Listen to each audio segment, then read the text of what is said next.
Channel subscribe करा, smart बना, नोटिफिकेशनसाठी bell आयकॉनवर क्लिक करा.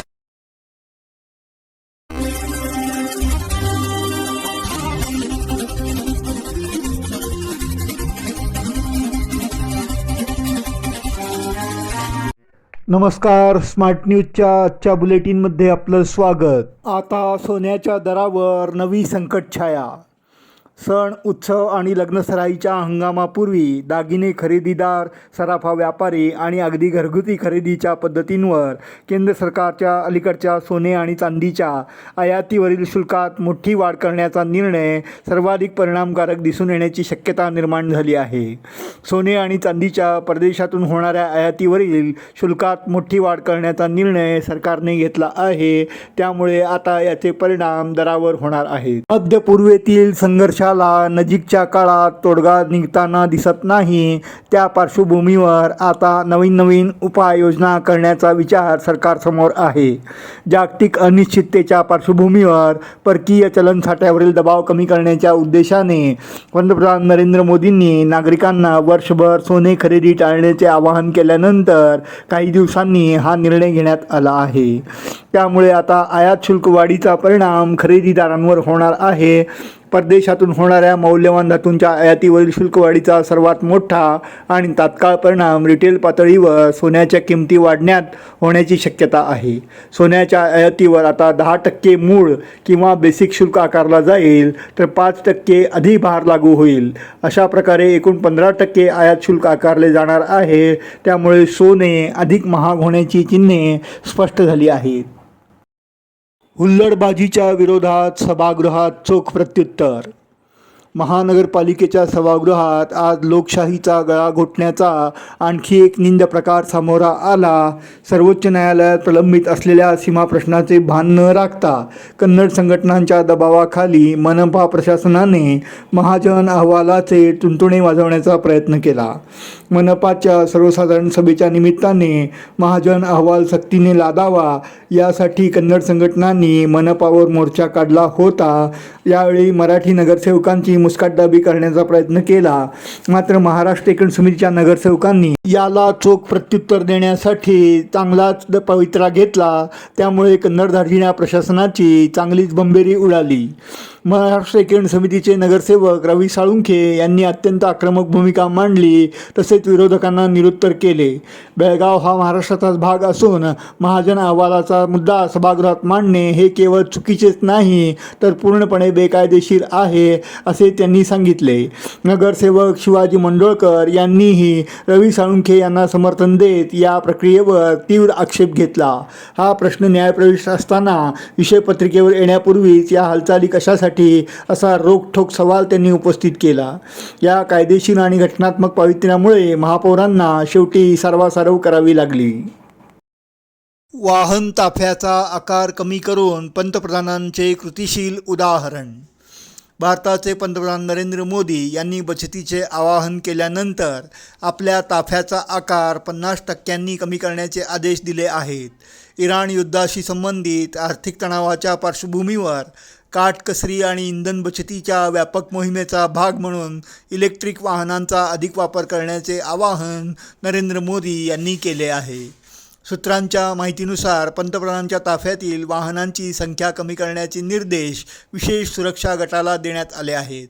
मात्र अनिवार्य सुरक्षा प्रोटोकॉलमध्ये कोणतीही तडजोड होणार नाही याचीही काळजी घेण्यास सांगितले आहे. SPGने या निर्देशांची अंमलबजावणी सुरू केली आहे.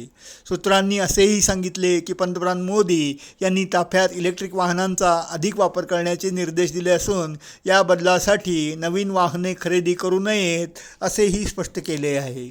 त्यांनी दिलेले हे उदाहरण कृतिशील स्वरूपाचे असल्याने याचे स्वागत होत आहे.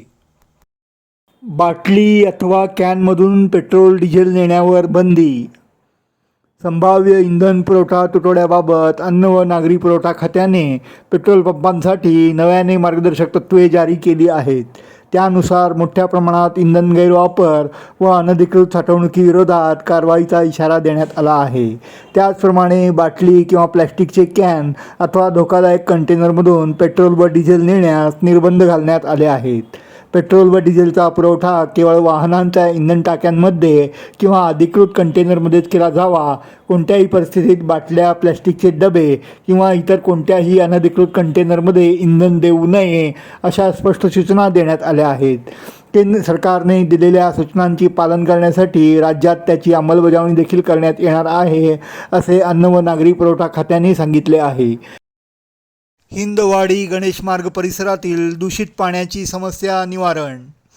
हिंदवाडी गणेश मार्ग परिसरात गेल्या काही दिवसांपासून पिण्याच्या पाण्यात ड्रेनेजचे पाणी मिसळत असल्याची गंभीर समस्या निर्माण झाली होती. अखेर ही समस्या दूर करण्यात यश आले आहे. गणेश मार्ग येथील ड्रेनेज समस्या स्थानिक नागरिकांनी नगरसेवक नितीन जाधव यांच्या निदर्शनास आणून दिली. याची त्वरित दखल घेत संबंधित अधिकाऱ्यांशी संपर्क साधून जाधव यांनी घटनास्थळी पाहणी करण्याच्या सूचना दिल्या. तसेच संबंधित समस्या निवारणासाठी L&T विभागाच्या अधिकाऱ्यांनी देखील पाहणी केली. ड्रेनेज वाहिनीमध्ये ब्लॉकेज झाल्यामुळे सांडपाणी जलवाहिनीमध्ये मिसळत असल्याचे निदर्शनास आले. यानंतर तातडीने दुरुस्तीचे काम हाती घेत संबंधित ब्लॉकेज दूर करण्यात आले आहे. जिल्हाधिकाऱ्यांकडून उपनोंदणी अधिकाऱ्याच्या निलंबनाची शिफारस. जमीन नोंदणीतील एका मोठ्या घोटाळा प्रकरणी जिल्हाधिकाऱ्यांनी दक्षिण विभागाच्या उपनिबंधकांची निलंबनाची शिफारस केली आहे. जिल्हाधिकारी मोहम्मद रोशन यांनी या संदर्भात त्या उपनोंदणी अधिकाऱ्याकडून बनावट कागदपत्रे आणि खोट्या सह्या वापरून मालमत्तांची नोंदणी केल्याचा आरोप आहे. ही कारवाई दिनांक 24 एप्रिल 2026 रोजी अंकलगी गावातील 9 एकर 33 गुंठे जमिनीच्या व्यवहारासंदर्भात झाली होती. दिगंबर कुलकर्णी नामक एका व्यक्तीच्या नावे नोंदणी झाल्याच्या पार्श्वभूमीवर जिल्हाधिकाऱ्यांनी हे कारवाईचे पाऊल उचलले आहे. दिगंबर कुलकर्णी या व्यक्तीचे 39 वर्षापूर्वी निधन झाल्याचे सांगितले जाते. याच मृतमालकाशी संबंधित असेच एक हस्तांतरण यापूर्वी न्यायालयाच्या हस्तक्षेपानंतर रद्द करण्यात आले होते. बारामतीत पुन्हा एक विमानाचा अपघात. बारामतीच्या गोजूबावी येथे रेडबर्ड या कंपनीचे शिकाऊ विमान कोसळल्याची दुर्घटना घडली आहे. उपमुख्यमंत्री अजित पवार यांचे विमान ज्या ठिकाणी दुर्घटनाग्रस्त झाले होते त्याच ठिकाणी आणखी एक विमान कोसळल्याने परिसरात भीतीचे वातावरण पसरले आहे. याबाबतची माहिती अशी की बारामतीमध्ये पुन्हा एका सकाळी गोजूबावी परिसरात शिकाऊ विमानाला अपघात झाला. हा अपघात कशामुळे झाला याचं नेमकं कारण समजू शकलेलं नाही. रेडबर्ड कंपनीचे हे शिकाऊ विमान होते. गोजबावी गावाच्या हद्दीमध्ये हे विमान पडले. यातील वैमानिक सुरक्षित असल्याची माहिती आहे. प्रत्यक्षदर्शींनी सांगितलेल्या माहितीनुसार हा अपघात सकाळच्या सुमारास घडला आहे. मात्र अजित पवार यांच्या घटनेशी साधर्म्य असल्यामुळे या परिसरातील अपघाताची जोरदार चर्चा होत आहे. बेळगावातून आता आणखी 3 नव्या रेल्वे सेवांचा प्रारंभ. दक्षिण मध्य रेल्वेने हैदराबाद, सिकंदराबाद आणि चर्लापल्ली यांना बेळगावशी जोडणाऱ्या 3 नवीन साप्ताहिक एक्सप्रेस गाड्यांच्या जोड्या सुरू करण्याची अधिसूचना जारी केली आहे. त्यामुळे कर्नाटक आणि तेलंगणा दरम्यान रेल्वे कनेक्टिव्हिटी वाढणार आहे. सुरू करण्यात आलेल्या सेवांमध्ये हैदराबाद बेळगाव हैदराबाद साप्ताहिक एक्सप्रेस, त्याचप्रमाणे सिकंदराबाद साप्ताहिक एक्सप्रेस आणि चर्लापल्ली बेळगाव चर्लापल्ली साप्ताहिक एक्सप्रेस यांचा समावेश आहे.